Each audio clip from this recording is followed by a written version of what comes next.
गाडगीळ आणि sons limited 1832 पासून। मतदार याद्या दुरुस्त होईपर्यंत निवडणुकीला अशी मागणी ठाकरे बंधूंनी केली। तर राज ठाकरेंनी पत्रकार परिषदेतनं मोठे संकेत सुद्धा दिलेत। 2 दिवसात आता निवडणूक आयोग निर्णय घेईल आणि त्यानंतर सर्व विरोधक मिळून पुढचा निर्णय घेऊ असंही राज ठाकरे म्हणालेत। पाहूयात त्यावरचा हा रिपोर्ट। ते काय याच्यावरती निर्णय करतायत हे आम्ही 1-2 दिवसात पाहू आणि त्याच्यानंतर मला असं वाटतं सर्व राजकीय पक्ष मिळून आम्ही एका निर्णयापर्यंत येऊ। तो निर्णय तुम्हाला अजून 2-3 दिवसांनी सांगू।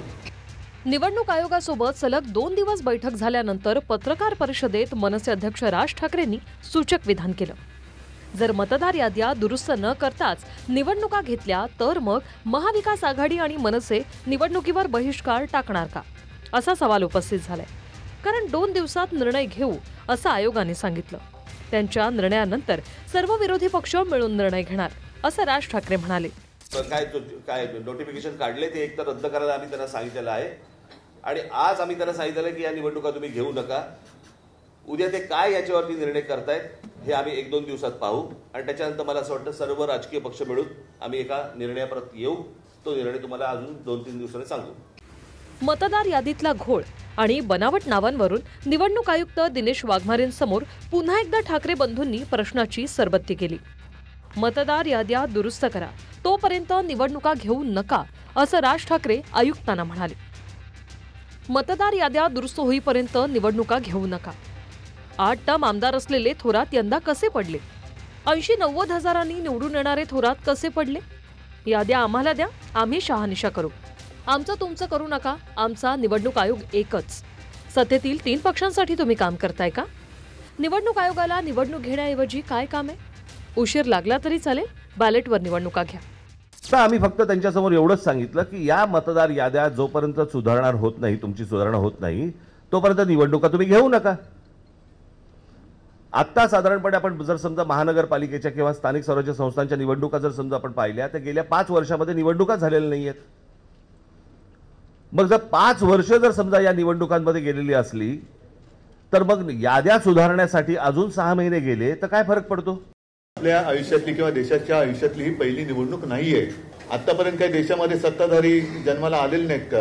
तर आता हा जो काय खेळ चाललेला आहे हा सरळ सगळा हा खोटा कारभार चाललेला आहे आणि म्हणून मला असं वाटतं आम्ही त्यांना जे काय सांगितले की जोपर्यंत या याद्यांमध्ये सुधारणा होत नाही तोपर्यंत निवडणुका घेऊ नये। पराभव स्वीकारावा, जनतेत जावं, पुन्हा निवडणुकीला उभं राहावं, पण यांचा कोणाचाही भारतीय संविधानावर विश्वास नाही, संविधानाने तयार केलेल्या संस्थांवर विश्वास नाही, केवळ नरेटिव्ह तयार करण्याचं काम आहे। आणि म्हणून या 2 दिवसाच्या त्यांच्या चक्रा फियास्को आहे, फियास्को। त्यांना कल्पना देखील नाही की कोणाकडे काय मागणी केली पाहिजे। सगळ्यात ज्यांना समजतं ते पवार साहेब आहेत। कालच पवार साहेबांच्या लक्षात आलं आणि म्हणून पवार साहेब आज त्यांच्यासोबत गेले नाहीत। मुख्यमंत्र्यांनी शरद पवारांच्या अनुपस्थितीवरून निशाणा साधला। कालच्या बैठकीत पवार शिष्टमंडळासोबत आले, पण आज ते पुण्याला गेल्यानं हजर नव्हते। पण पवारांच्या लक्षात आल्यामुळेच ते बैठकीला त्यांच्या नेत्यांसोबत आले नाही, असा टोला मुख्यमंत्र्यांनी लगावला। तर निवडणूक आयुक्तांसमोर उद्धव ठाकरेंनी दुसऱ्या दिवशीही व्हीव्हीपॅट का वापरणार नाही यावरून आयोगाला घेरलं। व्हीव्हीपॅट वापरणार नाही म्हणजे सर्व पुरावे तुम्ही नष्ट कराल। व्हीव्हीपॅट नसेल तर बॅलेटवर निवडणुका घ्या, सत्य स्वीकारा आणि निवडणुका रद्द करा। निवडणूक आयोग ही काही हरिश्चंद्र नाही। मतदार याद्यांच्या घोळाची जबाबदारी कोणाची? प्रत्येक जण हात झटकताय, आम्ही कोणाला जाब विचारणार? एकेका व्यक्तीचं नाव 4-4 ठिकाणी आहे, एका जागेवरती 200-200 नावं नोंदलेत। हा सगळा लोकशाहीचा खेळ खंडोबा चाललाय। दोन्ही निवडणूक आयुक्तांना आम्ही सांगितले की एक तर इलेक्शन म्हणजे निवडणूक घ्यायची असेल तर ती निष्पक्षपातीपणाने झाली पाहिजे, नाहीतर इलेक्शनपेक्षा सिलेक्शन करून मोकळे व्हा, तेवढंच आता राहिलेलं आहे। उद्धव ठाकरेंनी भाजपवरही निशाणा साधला। भाजपलाही निवडणूक आयोगाच्या भेटीसंदर्भात बोलावलं होतं, पण ते आले नाही। आयोगात भाजपची ढवळाढवळ नसेल तर आमच्यासोबत शिष्टमंडळात यावं, असं बोलून ठाकरेंनी भाजपला कोंडीत पकडण्याचा प्रयत्न केला। आज किंवा काल येऊ शकले नसतील तर त्यांनी सांगावं उद्या येतो, आम्ही सगळे मिळून जायला तयार आहोत। आता हा प्रश्न जो आहे हा चेंडू भाजपच्या कोर्टात आहे। त्यांचा जर का त्यांची जर का ह्याच्यात ढवळाढवळ नसेल तर त्यांनी आमच्या शिष्टमंडळात सामील व्हावं आणि आम्ही जी मागणी करतो ती त्यांनी करावी। कोणीतरी आम्हालाही आव्हान केलंय, हो आमचीही सगळं सहकार्य करण्याची तयारी आहे। इलेक्शन चांगले झाले पाहिजेत, आमची तयारी आहे। वोटर लिस्टमध्ये जर काही सुधारणा करायच्या असतील आमचं त्याला पूर्ण पाठिंबा आहे. आमचं काही त्याला नाही आहे. काही ठिकाणी डुप्लिकेट नाव आहे. आज आहे का? गेले 10-20 वर्ष आहेत ती नावं. आम्ही अनेक वेळा ऑब्जेक्शन त्याच्यावर घेतलेलं आहे की डुप्लिकेट नावं आहेत म्हणून.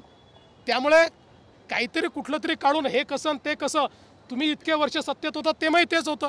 उद्धव ठाकरेंनी भाजपला घेरलं तर राज ठाकरेंनी अजित पवारांची मिमिक्री करत 2017ची आठवण करून दिली. 2017ला पण मी हेच बोलत होतो. तेव्हा पण होती तेव्हा पण होती. खरं तर याच्यामध्ये त्यावेळेला अजित पवार पण होते. त्यावेळेला यायला पाहिजे होतं आज. आणि त्यावेळेला ते तावाने बोलत पण होते. ते सांगत पण होते त्या सगळ्या गोष्टी. राज ठाकरेंनी निवडणूक आयुक्तांसमोर बाळासाहेब थोरातांचं उदाहरण दिलं. 80-90 हजारांनी जिंकून येणारे थोरात कसे पराभूत झाले असा सवाल राज ठाकरेंनी केला. तर पत्रकार परिषदेत महायुतीचे 232 आमदार जिंकूनही सन्नाटा कसा, ही कोणती निवडणूक असं म्हणत पारदर्शकतेवर शंका उपस्थित केली. मतदार याद्यांमध्ये घोळ आहेत आणि मतदार याद्यांमधले घोळ त्यांच्या समोर ठेवल्यानंतर मला असं वाटतं की ते आणि राजकीय पक्ष यांनी मिळून या याद्या सुधारल्या पाहिजेत आणि याद्या सुधारूनच निवडणुकाला सामोरं गेलं पाहिजे. या विधानसभा निवडणुकीनंतर महायुतीच्या निवडून आल्या 232. पण या 232 जागा निवडून आल्यानंतर देखील मला असं वाटतं तुम्ही सगळेच जण त्याला विटनेस आहात, संपूर्ण महाराष्ट्रात सन्नाटा होता. सर्वांना धक्का बसला. म्हणजे निवडून आलेल्यांना पण धक्का बसावा, पडलेल्यांना बसतोच, पण निवडून आलेल्यांना पण धक्का बसावा, ही कोणती निवडणूक आहे? महाविकास आघाडीच्या नेत्यांसोबत 2 दिवस राज ठाकरेही सोबत आले. त्यामुळे ठाकरे बंधूच एकत्र येणार की महाविकास आघाडी सोबत येऊन लढणार असा प्रश्न राज ठाकरेंना केला. त्यावर राज ठाकरेंनी खुबीनं कलाटणी देण्याचा प्रयत्न केला. निवडणूक आयोगाच्या निमित्तानं तुम्ही महाविकास आघाडी बरोबर दिसतात, तर मला असं वाटतं मी 2017ला पण दिसलो होतो. सर्वांनाच बोलवलं. प्रश्न असा आहे, मी तुम्हाला एकच गोष्ट ते असेल किंवा नसेल तो विषय नाहीये. प्रश्न असा आहे की या सगळ्या याच्यामध्ये एक गोष्ट लक्षात घ्या. आता निवडणूक होणार कशी होणार हे महत्वाचं आहे. कोणाबरोबर होणार हा आत्ताचा विषयच नाही. कोणालाही कुठे जाता येईल, कोणी कोणाचे धरले बांधले नाही आहेत. पण तुम्हाला एक सांगतो, कोणीही कोणाही सोबत गेलं तरीही महायुतीच निवडून येणार. हा आम्हाला हे माहिती आहे की आम्ही निवडून आल्यानंतर पुन्हा हे आताचे फोटो दाखवून बघा आम्ही सांगितलं होतं, बघा आम्ही सांगितलं होतं, बघा आम्ही सांगितलं होतं, वोटर लिस्टमध्ये गडबडी हे करणार आहेत. रडण्याची सवय आहे, पण काही हरकत नाही.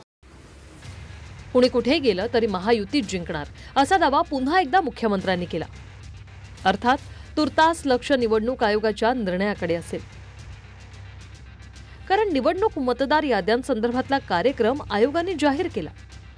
त्यामुळे याद्या दुरुस्त करणार का आणि तोपर्यंत निवडणूक पुढे ढकलणार का यावर विरोधी पक्षांची पुढची रणनीती ठरेल.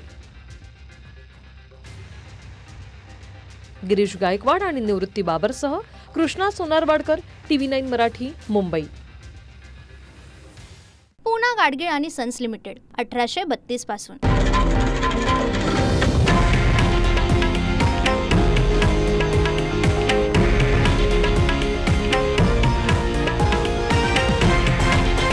हे आहे देशातील नंबर 1 न्यूज नेटवर्क आणि आपण पाहत आहात TV9 मराठी, एकमेव.